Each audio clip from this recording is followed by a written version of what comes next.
1. The strange old man decisively struck down Feng Qinghe, but his luck wasn't great. His curiosity led him right into trouble.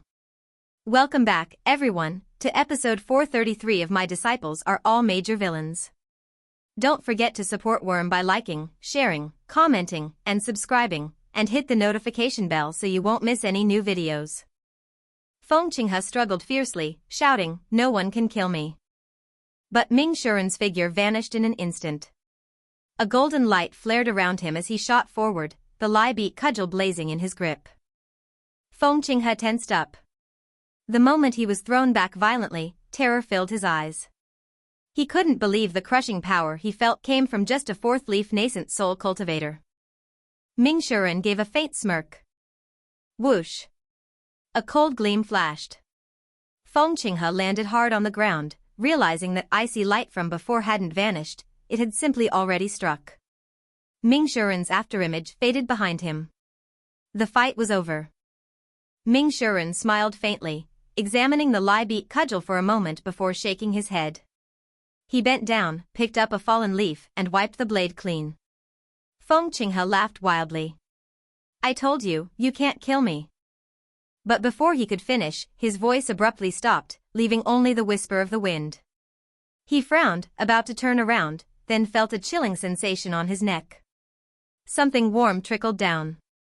Feng Qinghe raised his hand and saw his fingers stained with bright red blood. Agonizing pain flooded his body. He wanted to scream, but only a few strangled coughs escaped his throat. Minh Shiren didn't even glance back. He walked toward the ravine ahead, curious about what final move Feng Qinghe had hidden there. The world tilted. Feng Qinghe's body collapsed as Minh Shiren stepped past his head, eyes still wide open in disbelief. Minh Shiren knew Feng Qinghe likely carried a life-saving treasure, so he moved cautiously. A powerful cultivator like him could still strike back even in death. The fact that Feng Qinghe once escaped his master's grasp proved his cunning. Though killing him looked effortless, Minh Shiren knew it had cost him considerable strength. Protective treasure or not, the neck was still exposed. After a short while, Minh Shiren entered the ravine. Inside stood towering, densely packed trees, forming a natural, mysterious array. Strange patterns were carved into every trunk. In the dim light, they flickered occasionally with eerie radiance. At the end of the grove stood a simple, lonely wooden hut, a faint light flickering through its window. It was hard to believe anyone lived here. Minh Shiren didn't move further. Feng Qinghe had called this place his final refuge, which likely meant a trap. Creak. The wooden door slowly opened, and a low, aged voice echoed. "You've come a long way. Forgive me for not greeting you sooner."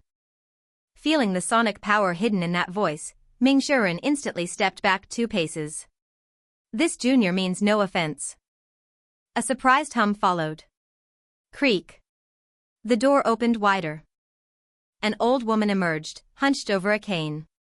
Her steps were slow, but her eyes were sharp as she looked up at Minh Shiren. She shook her head lightly. "Young man, you're the one who killed Feng Qinghe?" Minh Shiren's heart sank. Even from this distance, she knew, terrifying.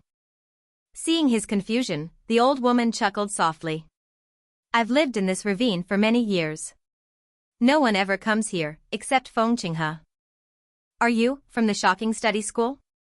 Minh Shiren bowed deeply, ready to retreat. But sensing no killing intent, he hesitated and tried to converse.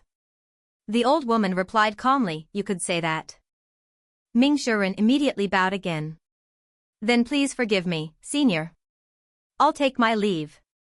"Wait a moment," the old woman said gently. Suddenly, a wooden pillar materialized in front of him, and Minh Shiren slammed into it face first. "Ouch! Where did this come from?" he cried, nose bleeding. The old woman's tone stayed calm. This old body once made an agreement with Feng Qinghe. "An agreement?" Minh Shiren asked, baffled. "Yes," she said. "No matter who it is, anyone who steps into this ravine, I must kill them with all my strength." Minh Shiren froze, his whole body stiff with dread. Damn it, curiosity really does kill the cat, he thought bitterly. Forcing a smile, he waved his hands frantically. "Please, senior. Feng Qinghe tried to kill me first, I only defended myself. The old woman looked toward the moonlit sky, then back at him. You were able to kill Feng Qinghe. Your cultivation isn't low. I won't bully the weak, let's have a fair fight. Minh Shiren scratched his head nervously. No, senior, you overestimate me. I just got lucky, that's all. Realizing what he'd said, he slapped a hand over his mouth. Damn it. That basically confirms I killed him. The old woman nodded slowly, stepping closer. You're quite brave. Not brave at all. Minh Shiren stammered, backing away. She sighed softly. When this old body makes a promise, I must keep it. As she advanced, the patterns on the wooden stakes began to glow with blinding light. A sharp killing intent flickered in her eyes. Don't blame me after you die.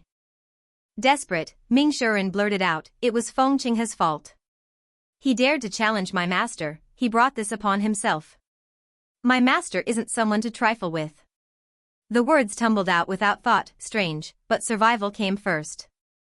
The old woman's expression shifted slightly. Your master? Minh Shiren straightened up and declared loudly, my master, is the sect master of the demonic heaven sect, Ji Tiandao. End of episode 434. Thank you all so much for watching Worm's video. Don't forget to like, share, and subscribe, and we'll see you again in the next episode.